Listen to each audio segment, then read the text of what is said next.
ውድ የትንቢት ቃል የወንጌል አገልግሎት ሳምንታዊ የመጽሐፍ ቅዱስ ጥናት ታዳሚያን በያላችሁበት የጌታችን የኢየሱስ ክርስቶስ ጸጋና ሰላም ይብዛላችሁ። በዚህ መሰናዷችን የተለያዩ የመጽሐፍ ቅዱስ ክፍሎችን እያጠናን ቆይተን አሁን ደግሞ አዲስ የሩብ ዓመት ጥናት የምንጀምርበት ጊዜ ይሆናል። በዚህ ጥናታችን ከዛሬ በምንጀምረው ጥናታችን ደግሞ የምናተኩረው በመጽሐፍ ቅዱሳችን በአዲስ ኪዳን በቆላሳይስ እና በፊልጵስዩስ መጽሐፍ ወይም መልእክቶች ላይ ይሆናል። ሐዋርያው ጳውሎስ ወደ ቆላሳይስ እና ወደ ፊልጵስ ሰዎች በጻፈው መልእክቱ ላይ ሰማይና ምድርን ማስታረቅን በተመለከተ ጌታችን ኢየሱስ ክርስቶስ ያደረገውን ድንቅ የማዳን ስራ እናጠናለን። ይህ የጥናታችን የመጀመሪያ ክፍል ሲሆን የተሰደደ ነገር ግን ያልተረሳ በሚል ርዕስ ቅዱስ ቃሉን እናጠናለን። በጸሎት እንጀምራለን። እግዚአብሔር አባት ሆይ እናመሰግናለን። አንተ የቃልን ማዕድ በፊታችን እየዘረጋህ ደግሞም ከዘላለም ሕይወት ከሆነው አንተ ከብቻ ከምትሰጠው ከዚያ ስጦታ ስለምታጋራን ተመስገን። አሁንም ጌታ ሆይ እነዚህን ሁለት በእስር ቤት የተጻፉ ደብዳቤዎች ስናጠና በእውነት ወንጌል ምን ያህል ነፃ የሚያወጣ የአንተ ድንቅ ኃይል የተገለጠበት እንደሆነ ማስተዋል እንድንችል እርዳን። ስለ ሁሉ ተመስገን እንልሃለን። በጌታ በኢየሱስ ክርስቶስ ሕያውና ዘላለማዊ ስም አሜን።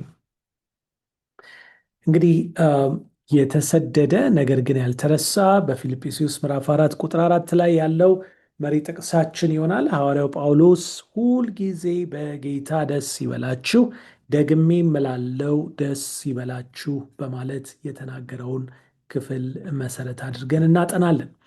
እንግዲህ ጳውሎስ በአገልግሎቱ ዘመን በሙሉ ዓላማው ለአድማጮቹ በጠቅላላ ብቻውን ሰማይንና ምድርን ማስታረቅ የሚቻለውን ኢየሱስ ክርስቶስን አዳኙን ማሳየት እንደነበረ እናያለን።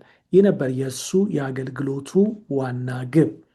ለፊልጵስዩስና ለቆላሳይስ ሰዎች መልእክቱን በመጻፍ ቤተክርስቲያንን ወደ ሰማይ ሊያቀርብ በክርስቲያኖች ዘንድ ደግሞ አንድነትን ሊያሰፍን የሚቻለውን ሁሉ አድርጎ እንደነበር በዚህ እንረዳለን። በዚህም ተግባሩ የዛሬዋ የእግዚአብሔር ቤተክርስቲያን ኢየሱስ የሰጣትን የተልእኮ አደራ ለመፈጸም ከሰማይ ጋር እንዴት በአንድነት እንደምትተባበርም አሳይቶን እናገኛለን። እንግዲህ ይህን ያህል ለመግቢያ ከተናገርን በዋናነት በእነዚህ በመልእክቶቹ ዙሪያ መግቢያ የሚሆንን ሀሳብ ደግሞ ቀጥለን እናያለን። ጥናታችን የሚከተለውን አስተዋጽኦ ይከተላል። በቅድሚያ የመልእክቶቹን ጸሐፊ እናጠናለን። ጳውሎስን በእስር ቤት እንደዚሁም ራሱን በሰንሰለት የሆነ መልእክተኛ በማለት ሲገልጥ እናደምጠውና ቀጥለን የመልእክቱን ተቀባዮች ደግሞ እናያለን። የፊልጵስዩስ ሰዎችን ታሪክ እናያለን። የቆላሳይስን ደግሞ ታሪክ እናያለን። ደግሞ ሁለቱን አንድ ላይ አድርገን የፊልጵስዩስና የቆላሳይስ ቤተክርስቲያኖችን ሁኔታ ደግሞ ተመልክተን ጥናታችንን ወደ ፍጻሜ የምናደርስ ይሆናል። እንግዲህ የመልእክቶቹ ጸሐፊ ማን ነው ካልን ጳውሎስ ነው። ጳውሎስስ ማን ነው? በምን ውስጥስ ነበር የጻፈው ካልን ጳውሎስን በእስር ቤት እናገኘዋለን። በፊልጵሞና ምዕራፍ 1 ቁጥር 1 ላይ የክርስቶስ ኢየሱስ እስር ጳውሎስ ወንድሙም ጢሞቴዎስ ለተወደደውና አብሮን ለሚሰራ ለፊልሞና ብሎ በመልእክቱ ላይ ይናገራል። ስለዚህ በዚህ ቦታ እንደምናየው ሐዋርያው ጳውሎስ ራሱን የክርስቶስ ኢየሱስ እስር ወይም እስረኛ ብሎ ሲገልጥ እናያለን። ጳውሎስ ከ60 እስከ 62 ዓመተ ምህረት ድረስ በሮም የመጀመሪያውን የእስር ቤት ቆይታ ሲያደርግ ቢያንስ 5 መልእክቶችን እንደጻፈ እናያለን። እነዚህም ወደ ኤፌሶን ሰዎች፣ ወደ ፊልጵስዩስ ሰዎች፣ ወደ ቆላሳይስ ሰዎች፣ ለፊልሞናና ወደ እኛ ባይደርስም በሎዶቅያ ላለችው ቤተክርስቲያን የተጻፉ መልእክቶችን ከዚያው ጽፎ እንደነበር ከታሪክ እንረዳለን። ስለዚህ ጳውሎስ ከ60 እስከ 62 በመጀመሪያ ሲታሰር እነዚህን 5 መልእክቶች ከ5ቱ ደግሞ 4ቱ ዛሬም በቅዱስ ቃል ውስጥ እናገኛቸዋለን።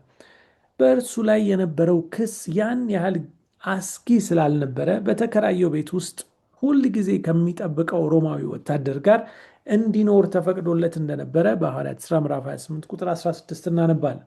እንግዲህ ይህ ሁኔታ ወንጌል መስበኩን እንዲቀጥልና ለቤተ መንግስት ወታደሮች እንኳን ሳይቀር ወንጌልን እንዲሰብክ አስችሎት እንደነበረ ከፊልጵስዩስ ምዕራፍ 1 ቁጥር 13 እንረዳለን። ስለዚህ ክርስቶስ በሰንሰለት ሆኖ እሱ ቢታሰርም ወንጌሉ እንዳልታሰረ፣ እንዴት እግዚአብሔር በሱ ውስጥ ሲሰራ እንደነበር፣ ባልተጠበቀ ቦታና ባልተጠበቀ ሁኔታ ውስጥ ቃሉን ለመናገር እንዴት እድል እንዳገኘ እንመለከታለን። እንግዲህ መልእክቶቹን ስንመረምር ከጳውሎስ ጋር አብረው የሚሰሩ ብዙዎች እንደነበሩም ማስተዋል እንችላለን። በተለይ በቆላሳይስ ምዕራፍ 4 ከ7 እስከ 14፣ በፊሊሞና ምዕራፍ ወይም አንድ ምዕራፍ ነው ያለው ቁጥር 23 እስከ 24 ሄደን በምናነብበት ጊዜ የምናገኘው ይህንን ነው። ጳውሎስ ብዙም ሳይቆይ ነፃ እንደሚወጣ ተስፋ አድርጎ የነበረ ቢሆንም በሁለተኛው የእስር ቆይታው ግን ይህን ተስፋ አላደረገም ነበር። በመጀመሪያው ቆይታው ታውቆታል ከዛ እንደሚወጣ። በሁለተኛው የእስር ቤት ቆይታው ግን መስዋዕት የሚሆንበት ወይም ደግሞ ሰማዕት የሚሆንበት ጊዜ እንደደረሰ የእግዚአብሔር መንፈስ ራሱ ለመንፈሱ መስክሮለት እንደነበረ ከጻፋቸው ጽሑፎች እንረዳለን። እንግዲህ በሰንሰለት የሆነ መልእክተኛ በማለት ጳውሎስ ራሱን የሚገልጠውንም ልብ ማለቱ ተገቢ ነው። ስለ ወንጌልም በሰንሰለት መልእክተኛ የሆኑ መናገር እንደሚገባኝ ስለ እርሱ በግልጥ እናገር ዘንድ ለምኑ፣ ጸልዩልኝ እያለ የጸሎት አደራ ይሰጣል። እንግዲህ ራሱን ሐዋርያው ጳውሎስ የወንጌል እስረኛ፣ በሰንሰለት መልእክተኛ የሆንኩ በማለት ይገልጣል። ለኤፌሶን በሚጽፍበትም ጊዜ እስር ቤት እንደነበር አይተናል። ምክንያቱም ኤፌሶን አንደኛው በእስር ቤት ከተጻፉት ደብዳቤዎች መካከል ስለነበረ ነው። እንግዲህ ጳውሎስ እንደዚህ በማለት ራሱን ይገልጻል። ለክርስቶስ መልእክተኛ ወይም አምባሳደር ለመሆን ከወሰነበት ጊዜ አንስቶ የጳውሎስ ሕይወት አልጋ በአልጋ እንዳልነበረ በግልጽ እንረዳለን። ሁለተኛ ቆሮንቶስ ምዕራፍ 6 ከቁጥር 4 እስከ 5 ይህንን በደንብ ያስገነዝበን። መጽሐፍ ቅዱስ ጳውሎስ ወደ ሮም ከመወሰዱ በፊት ወደ እስር 3 ጊዜ ብቻ መወሰዱን ይዘግብልናል። አንደኛ በፊልጵስዩስ በሐዋርያት ሥራ 16 22 እስከ 24፣ ሁለተኛ በኢየሩሳሌም በሐዋርያት ሥራ ምዕራፍ 23 ቁጥር 10፣ ሶስተኛ ደግሞ በቄሳርያ በሐዋርያት ሥራ ምዕራፍ 23 ከቁጥር 33 እስከ 35 ታስሮ እናገኘዋለን። ነገር ግን እነዚህ ብቻ ለመሆናቸውን በእርግጠኝነት መናገር እንችላለን። ምክንያቱም በሁለተኛ ቆሮንቶስ ምዕራፍ 11 ቁጥር 23 ላይ ብዙ ጊዜ ታስሮ እንደነበር ይጠቁማልና። እንግዲህ በእነዚህ ሁሉ ፈተናዎች ጳውሎስ ረድኤተ ቢስ እንደሆነ ተሰምቶት አያውቅም። በነፃነት መስበክ ሲከለከል ደግሞ በሰንሰለት የሆነ መልእክተኛ ለመሆን እንደቆረጠም እናነባለን። ስለዚህ በገጠመው ነገር አልተያዘም፣ ወደፊት ሄደ። ወንጌልን በመስበካችን ፈተና በሚደርስብን ጊዜ ቃሉን በልቦናችን እያሰላሰልን እምነታችንን በሙሉ በእግዚአብሔር ላይ ማድረግ ከጳውሎስ ሕይወት የምንማረው ትልቅ ትምህርት ነው። ኃይልንና ድፍረትን የሚሰጠን አጽናኙ መንፈስ ቅዱስንም መጠማጠም ያስፈልገናል። በዘካርያስ 4 ቁጥር 6 ላይ እንደተጻፈ። ስለዚህ እንግዲህ ከዚህ የምንረዳው ትልቁ ነገር ምንድን ነው? ወንጌል ሰዎች ያገለገሉት በነፃነት ብቻ ሳይሆን በእስር በሞት ፍርድ ጥላ ስር ሆነውም ቢሆን እንዴት በእግዚአብሔር ጸጋና በእርሱ ብርታት ይህንን የተሰጣቸውን ተልእኮ ለመፈጸም እንደቻሉ ከዚህ እንረዳለን።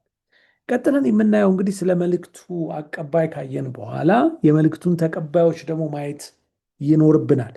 የመልእክቱ ጸሐፊና አቅራቢ በእግዚአብሔር መንፈስ መሪነት ተመርቶ ጳውሎስ እንደነበረ ተመልክተናል። እንግዲያስ ለማን የተናገረው ካለን የመልእክቱን ተቀባዮች ደግሞ ስናይ The Acts of the Apostles በሚለው መጽሐፍ ላይ እንዲህ ተጽፎ እናገኛለን። ሐዋርያው ጳውሎስ በልፋቱ ለተለወጡ ሰዎች ጥልቅ የሆነ የኃላፊነት ስሜት ይሰማው ነበር። ከምንም ነገር በላይ ታማኝ እንዲሆኑ ይመኛል። ስለዚህም ይላል በከንቱ እንዳልሮጥኩ፣ በከንቱ እንዳልደከምኩ በክርስቶስ ቀን የምመካበት ይሆንልኛል በማለት ይናገራል። በፊልጵስዩስ ምዕራፍ 2 ቁጥር 16 አገልግሎቱ ስለሚያስገኘው ውጤት ሲል በመንቀጥቀጥ ይሰራ ነበር። ግዴታውን መወጣት ባይቻለውና ቤተ ክርስቲያንም ደግሞ ነፍሳትን በማዳን ስራ ከእርሱ ጋር መተባበር ባይቻላት የራሱ መዳን እንኳን አደጋ ውስጥ እንደሚወድቅ ይሰማው ነበር ይላል።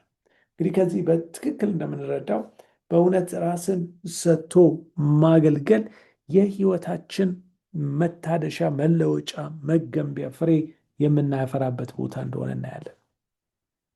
እንግዲህ ይህን ካልን በኋላ እስቲ ስለነዚህ መልእክቱን ስለጻፈላቸው 2 ከተሞች ደግሞ እንመልከት። የመጀመሪያው የፊልጵስዩስ ከተማ ወይም ታሪክ ነው። ቀጥሎ ደግሞ ወደ ቆላሳይስ እንመጣለን። የፊልጵስዩስ ታሪክ ራእይም ለጳውሎስ በሌሊት ታየው። አንድ መቄዶንያዊ ሰው ወደ መቄዶንያ ተሻግረና እርዳን እያለ ቆሞ ሲለምነው ነበር ይለናል። ጳውሎስ በሁለተኛው የአገልግሎት ጉዞ ላይ እቅዱን ይቀይር ዘንድ ግድ አለው። መንፈስ ቅዱስ እርምጃውን ሲመራ ነበር። በሐዋርያት ሥራ ምዕራፍ 16 ከቁጥር 6 እስከ 12 እንደምናነበው። ስለዚህ ጳውሎስ በመጀመሪያ ያደረገው ወዴት ነው ሄደው ካለን ወደ ፍርጊያ ሄዶ እንደነበር እናያለን። ከፍርጊያ ቀጥሎ ደግሞ ወዴት ሄደ ካለን ወደ ገላትያ ነበር ሄደው። በገላትያ ይሰብክ ዘንድ እንዳልተቻለውም ይናገራል። በመቀጠልስ ወዴት መጣ ስንል ወደ ሚስያ ደረሰ። ከገላትያ ተነስቶ ወደ ሚስያ እንደደረሰ እናያለን። ከሚስያ ቀጥሎ ደግሞ እንደገና ተመልሶ ወደ ቢታንያ ለመሄድ ቢሞክርም እንዴት እንዳልቻለ እናያለን። ከዛ ወደ ጢሮአዳ ደግሞ በመጣ ጊዜ ራእይን እንዳየም እንመለከታለን ከቁጥር 8 እስከ 10። በመቀጠልም ሳሞትራቄ ወደምትባል ቦታ ደግሞ በመርከብ እንደተጓዘ ወደዛ ደሴት እንደሄደ እናያለን።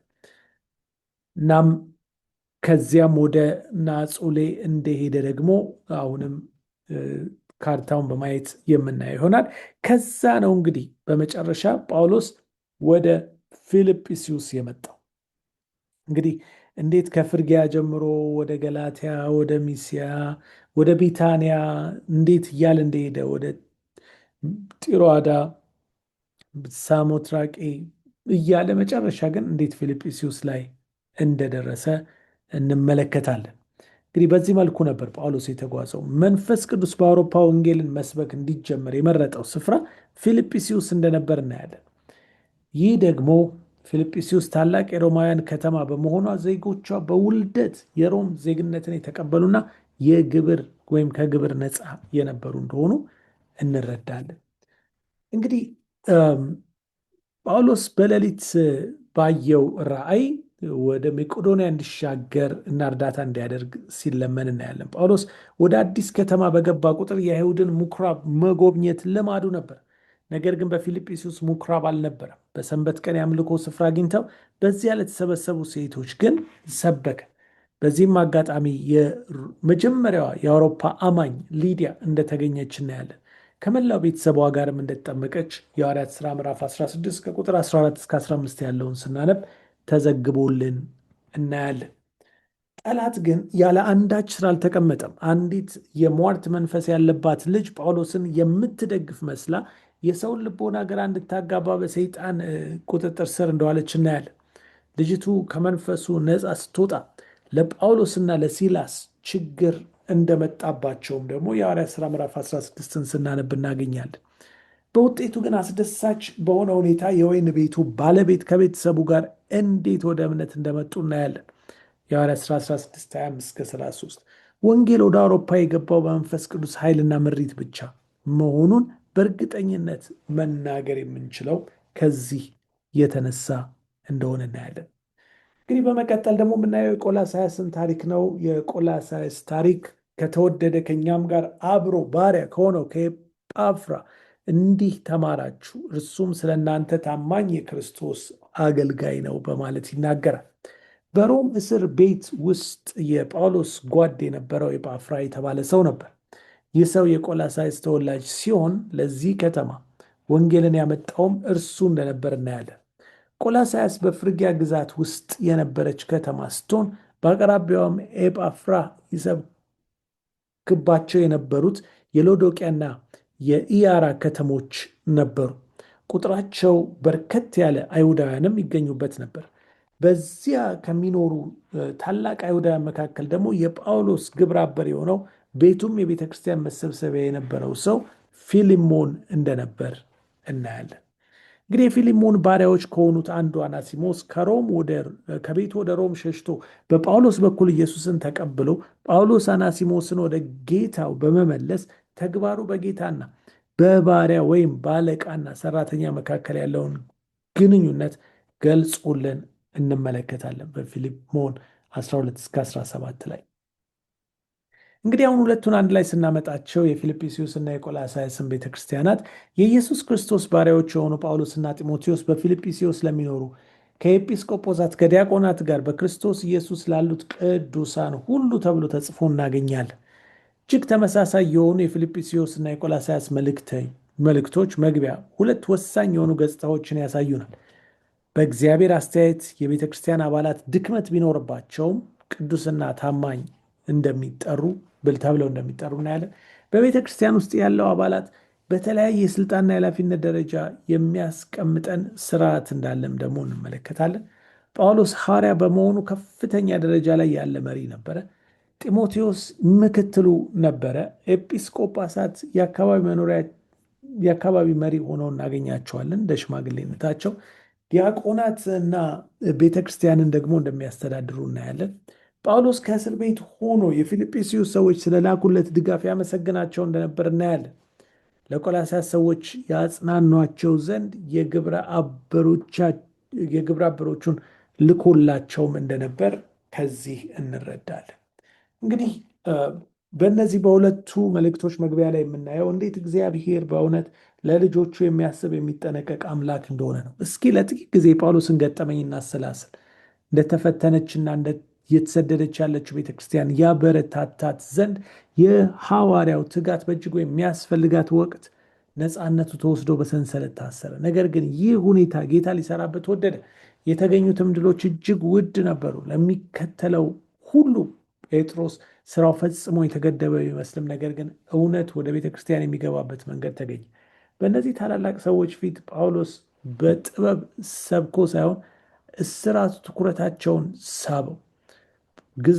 ግዞተኛ ሆኖ ስለ ክርስቶስ አሸናፊ ሆነ። ያልተገባና ረጅም በሆነው እስራቱ ያሳየው ትዕግስትና የዋህነት እነዚህን ሰዎች ባህሪውን እንዲመዝኑ እንደጋበዛቸው እንመለከታለን።